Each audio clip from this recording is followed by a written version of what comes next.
What is color sanding? This is clear.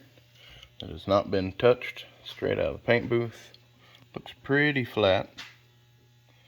You can see some imperfections in there and some pretty cool racks in the reflection.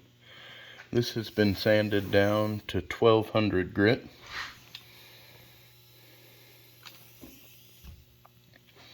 You can see little things like the dust there, a little bit of shiny left here, and down here, just a little bit there.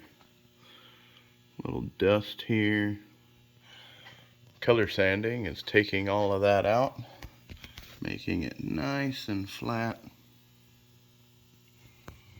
and then you buff it out, and then it looks like that. Had a couple of questions about what the process is doing, and that's it. Taking out imperfections. The camera makes it look a lot nicer than it is. You can see little ripples on the reflection there.